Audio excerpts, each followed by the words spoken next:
For over 25 years, this massive Japanese comic book, or manga, called One Piece, has been telling an epic story of pirates, treasure, and adventure that's captured millions of hearts. But with a story so long and so out there, most people thought it was just impossible to ever adapt into a live-action TV show. So how on earth did Netflix pull it off and make a global hit?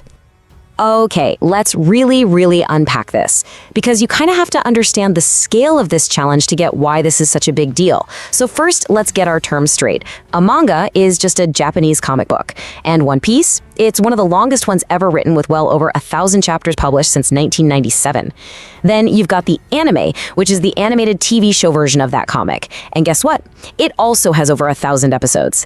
Now, to put that into perspective for you, if you were to try and watch that anime from the very beginning to the very end with no breaks at all, it would take you over 3 solid weeks. Now, let's talk about the world itself, because this is where it gets crazy. This is a world where people can eat these magical devil fruits that give them the most bizarre superpowers you can imagine. Like the main character, Luffy, his body is literally made of rubber. You've got entire races of fishmen. These are humanoid sea creatures, and the fights are so imaginative they basically just ignore the laws of physics. So, how do you translate that wild, cartoony, over-the-top energy into a show with real actors and, real gravity? The question the producers had to answer was just monumental. How in the world do you squish 2.5 decades of this dense, fantastical story into just 8 episodes of TV? What do you keep? What gets cut? And how do you make it feel real without losing that magic that millions of fans fell in love with in the first place?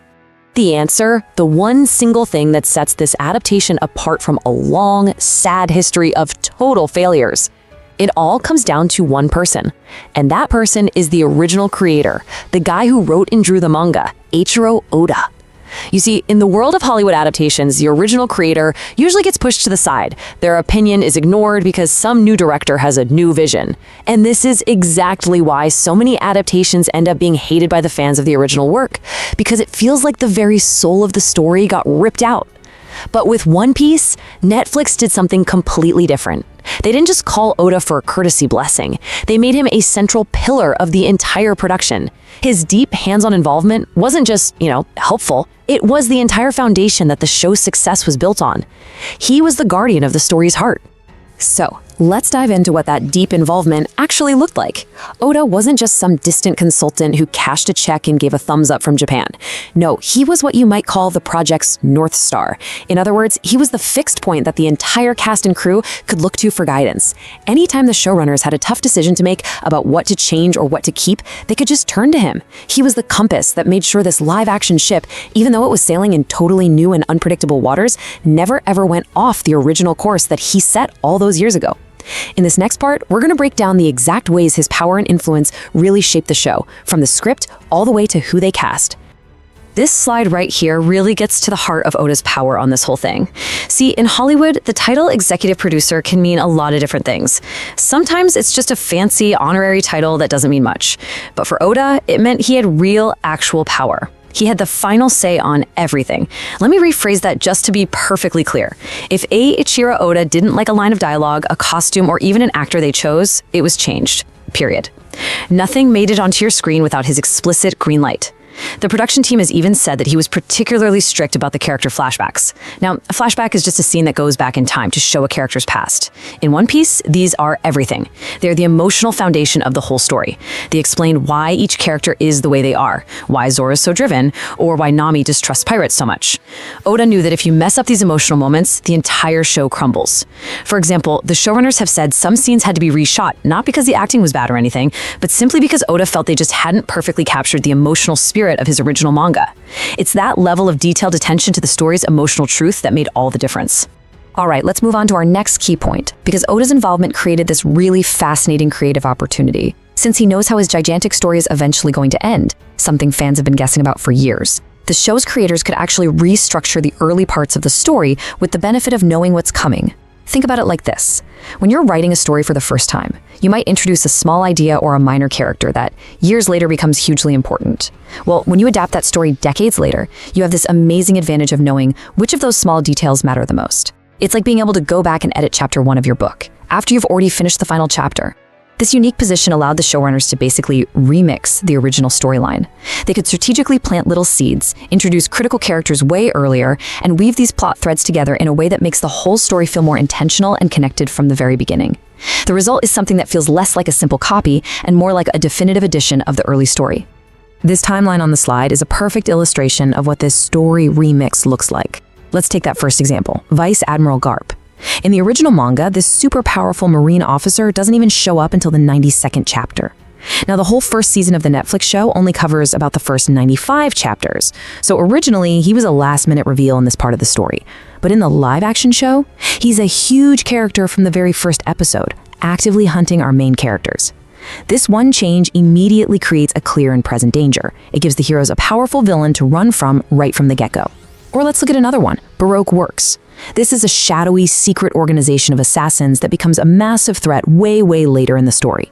In the manga, you don't hear their name for a long time, but in the show, they're mentioned early on, planting a little seed of mystery for a future conflict.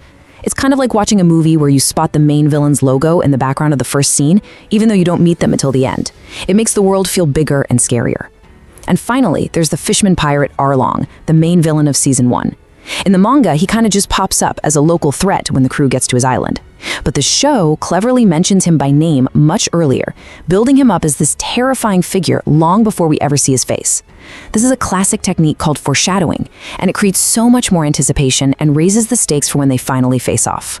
So, the big question is, why do this? What's the point of making all these changes? Well, it all comes down to the format. A manga comes out one chapter at a time, week by week, over years and years.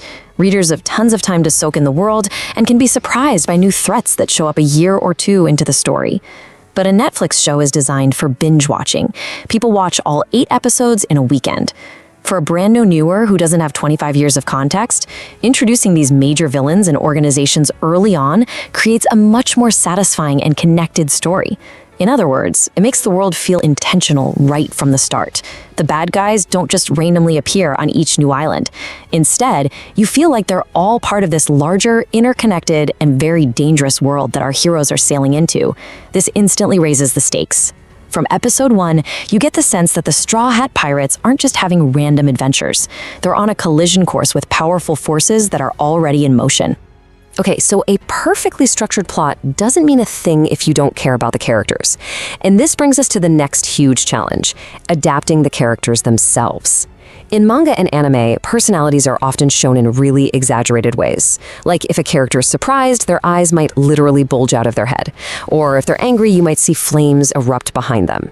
These visual shortcuts are perfect for a cartoon, but they can feel really strange or just plain silly when a real actor tries to do them. So the challenge was to ground the main crew, the Straw Hat Pirates. This just means making them feel like real, believable people that a global audience can connect with. The real trick was doing this without losing the unique quirks and the charm that made fans love them in the first place. It's a super delicate balancing act between being faithful and being realistic. This table gives us a fantastic side-by-side look at these tweaks, so let's walk through them one by one. First up, the captain, Monkey D. Luffy.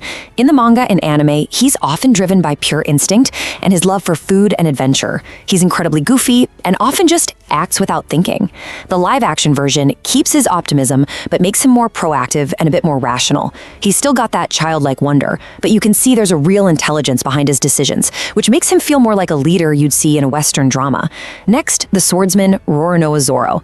In the anime, one of his most famous running jokes is that he has the worst sense of direction ever. He gets comically lost, even walking in a straight line. While that's hilarious, that kind of slapstick humor was toned way down. The show makes him into a much more serious and stoic warrior. He's still a man of few words, but his focus is all on his goal of becoming the world's greatest swordsman. It just makes him feel more intense. Now for the cook, Sanji. His change might be the most important one for modern audiences. In the anime, his thing for women is so over the top that he gets heart-shaped eyes and has crazy nosebleeds when he sees a beautiful woman. It's a common anime trope, but it would look weird in live action, so they adjusted his personality. He's still a charmer who loves women, but it's shown in a suave, respectful, and gentlemanly way. Finally, we've got the navigator, Nami. Her change is less about her personality and more about her backstory. In the original, her village secretly knows she's working for a bad guy to buy their freedom. In the live action, this is changed so that her village openly hates her, believing she really betrayed them. This small change makes her sacrifice feel so much more painful, and her isolation that much deeper. And here's a perfect specific example of that change in Luffy's character. There's this villain early on named Buggy the Clown, whose superpower lets him split his body into a bunch of floating pieces. In the original story, it's Nami who comes up with a clever plan to beat him, trap all his separated body parts so he can't put himself back together. But in the live-action show, they give this moment to Luffy. He's the one who figures out the strategy in the middle of the fight. Now, this might sound like a small change, but it's a very deliberate choice by the writers. It's done to establish Luffy as what's called an active protagonist. That just means he's the one driving the action and solving the problems in his own story. In a lot of Western TV shows, it's really important for the main hero to be the one who figures things out, not just the one who throws the hardest punches. This makes Luffy seem like not just a powerhouse, but a capable leader who can think on his feet. And here we can really see the emotional impact of the change to Nami's story. It's such a brilliant and subtle adjustment. So let's break it down again. In the original manga, Nami is forced to work for the evil fisherman Arlong to earn enough money to free her village. But the whole village is in on her secret. They pretend to hate her, but it's all an act to protect her. So even though she's suffering, deep down she knows her people are secretly on her side. But in the live-action series, they change this. Her village genuinely believes she betrayed them for money. They truly despise her. This one change makes her struggle infinitely more painful and lonely. I mean, think about the difference. In one version, she's a spy with allies waiting for her back home. In the new version, she's a true outcast, completely and utterly alone. She isn't just carrying a burden, she's carrying it while being hated by the very people she's trying to save. This change makes her desperation so much more intense, and it makes her eventual tearful plea for help to Luffy one of the most powerful and emotional moments of the whole season. Okay, now let's talk about the cook, Sanji, because his adjustment is a perfect example of adapting a character for modern cultural tastes. In the anime, his love for women is played as extreme comedy.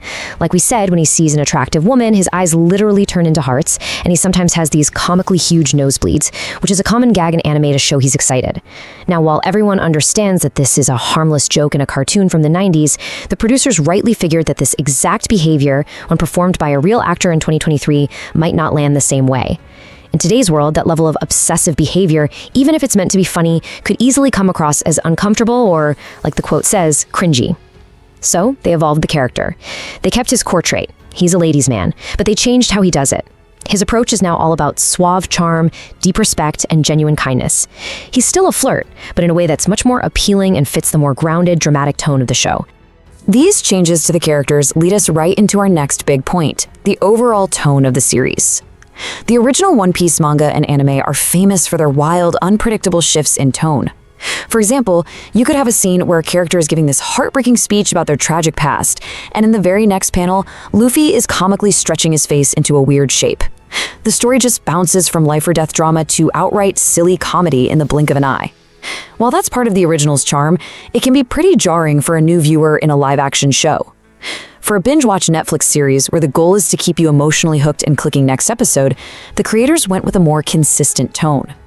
They leaned into the more serious and dramatic parts of the story to create a steady feeling of tension and momentum. Okay, this slide gives us a perfect visual for what we're talking about.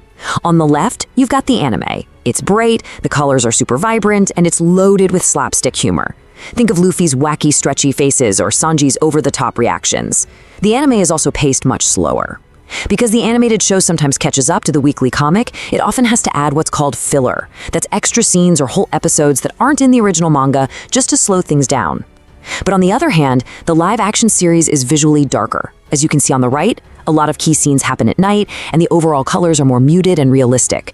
The focus shifts away from the silly jokes and puts all the energy into the dramatic heart of the story. And the pacing is much, much faster. There is zero filler. The story just moves, and it's designed specifically to keep you hooked and hitting that next episode button. So let's look at some specific examples of what this big tonal and structural shift actually meant for the show. First, like we've said, there's a huge reduction in slapstick humor. Sanji's nosebleeds are gone, Luffy's silliest cartoon faces are gone. Second, the fight scenes are completely different. In the anime, fights can be super long and stylized, almost like a ballet. The live action fights are faster, more visceral, and more brutal. They feel like real, gritty, life or death struggles. Third, and this is the biggest structural change, is the pacing. A story arc is basically a self-contained story within the bigger story, like a chapter in a book. In the manga, the Barati arc, which happens at a floating restaurant, lasts for over 25 chapters. In the show, it's condensed into just 2 episodes. To pull that off, the writers had to make some pretty ruthless cuts. And that brings us to our final point. Entire subplots and characters were just removed. For example, in the manga's Barati arc, a major villain is a pirate named Don Krieg. In the live-action show, he and his entire storyline are just gone.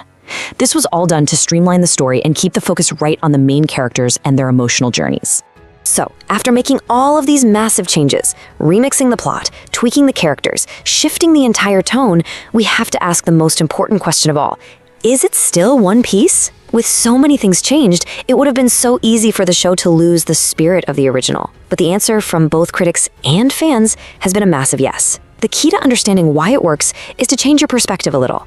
The goal was never to create a perfect one-to-one replacement of the manga or anime. That's impossible. Instead, the goal was to create a new parallel interpretation of the story, one that's specifically designed for a different medium and a different audience, but that still holds the exact same heart. This phrase on the slide, different journey, same destination, it perfectly captures the philosophy behind this adaptation.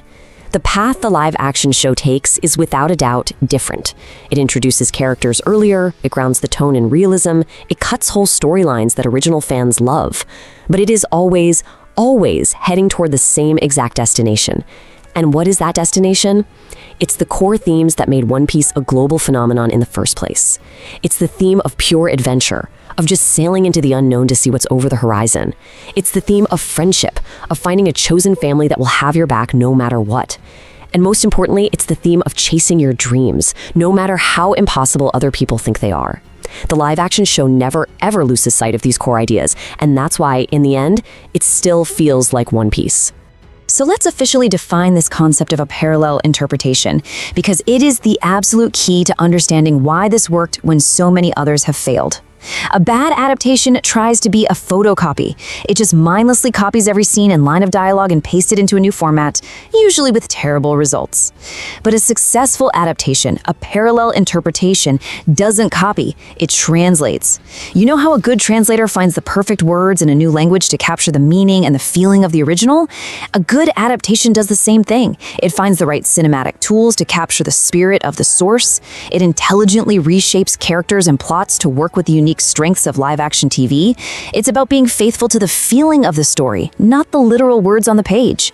And the One Piece live-action show is just a masterclass in this approach, all guided by Oda's watchful eye. Now, before we get to our final thought, let's just slowly recap the key points. First, we talked about the immense challenge, adapting a 25-year story into an 8-episode season.